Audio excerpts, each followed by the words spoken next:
Hey everybody, the greatest goblin that ever lived is here with my second part of my newest Midtown Comics stash. If you're watching this, then please go check out the first video in which I reviewed all the books from Dynamite, which I reviewed Black Bat, Miss Fury, and the Spider.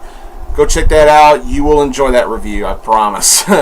I'm here for this video to talk about Marvel and DC, and in the third video I'll be covering IDW and Image. So let's go ahead and get started with this. Once again, a special thank you to Midtown Comics out of New York, and my bro, my student, my friend, my brother, TheMtVerrnonKid, Chris Bennett. Thank you, man. Alright, with Marvel and DC, we're going to start with DC. We're going to go with The Movement, number 2. Chris read my mind. He knew I'm a Gail Simone fanboy. He knew I wanted to read this, and I guess he wanted me to read it more than I did. Just ribbing you, Chris. But wow, Gail Simone, I bow to you, dear goddess of writing. This was good. This was really good. I enjoyed this more than the first issue, actually. And the first issue was badass. Freddie Williams II does the interior artwork. I'm still getting used to some of his artwork. It comes off a bit rough in spots, but other than that, I really dig the story. The cover is by one of my personal favorites, Amanda Connor. DC, please hire her for World's Finest. It needs it. They need her. Nowhere to run, nowhere to hide. Okay, in the beginning of this issue, we see Virtue and Tremor. Well, it's actually Virtue escorting the two dirty cops from the first issue.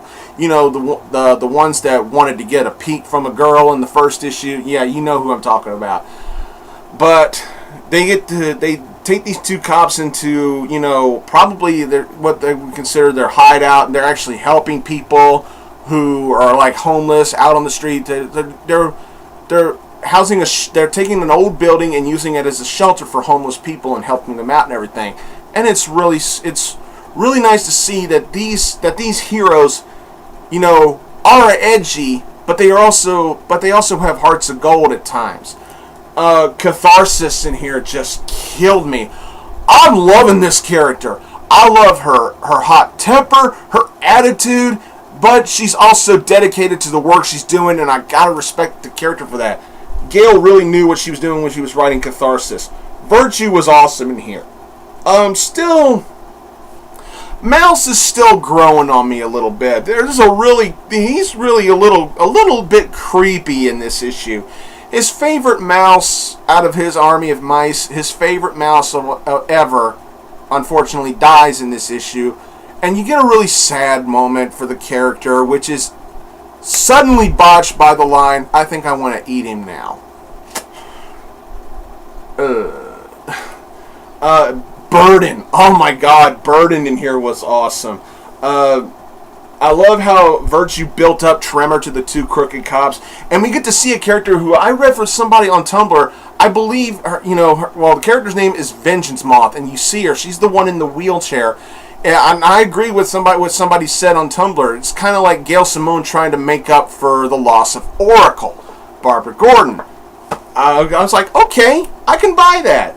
And you know, the story is really well done. The drama in here is really good. I loved the action in here, and we get a big reveal in this issue. I'm not going to say who it was. I'm not going to say which member of the team reveals this, but one of them is actually a cop. But I'm not going to spoil who it was.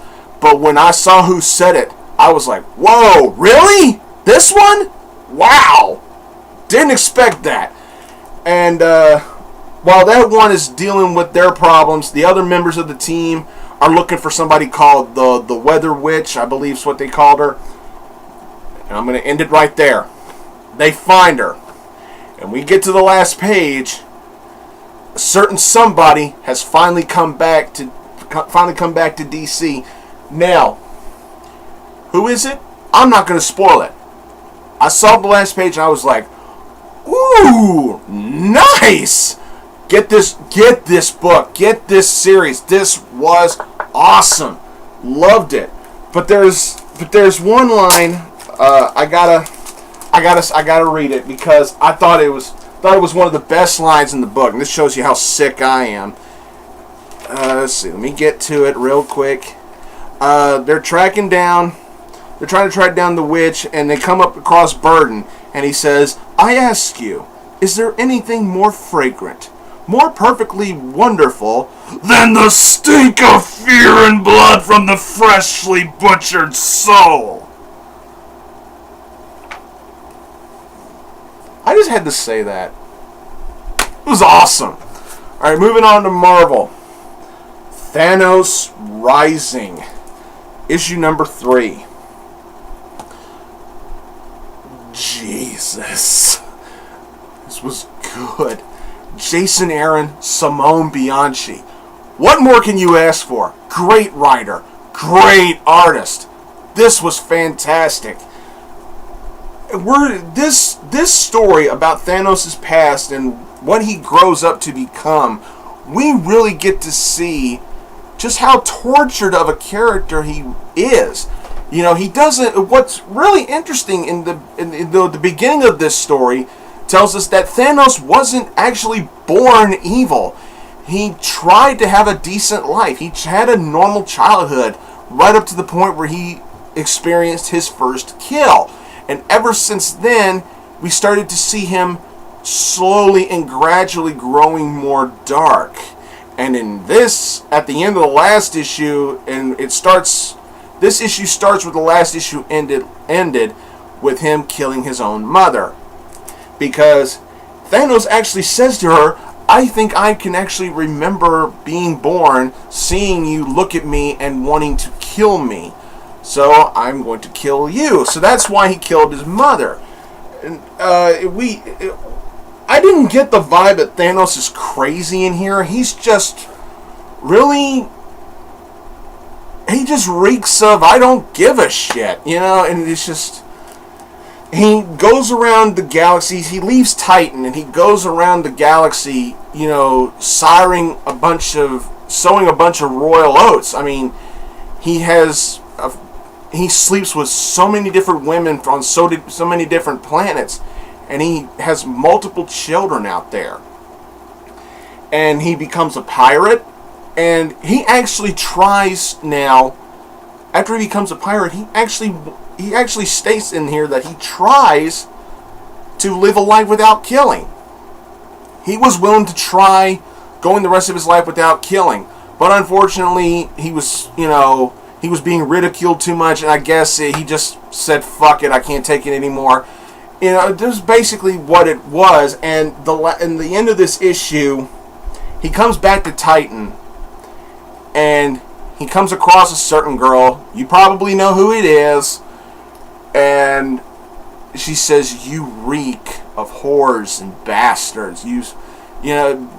Figure says something like that. And we get to find out what it is Thanos wants more than anything on the planet. He wants to be loved. Whoa. I was thinking he wants power. He wants, something like the Infinity Gauntlet. He wants power. He just wants to be loved. He wants to feel loved. Damn, that was a stretch.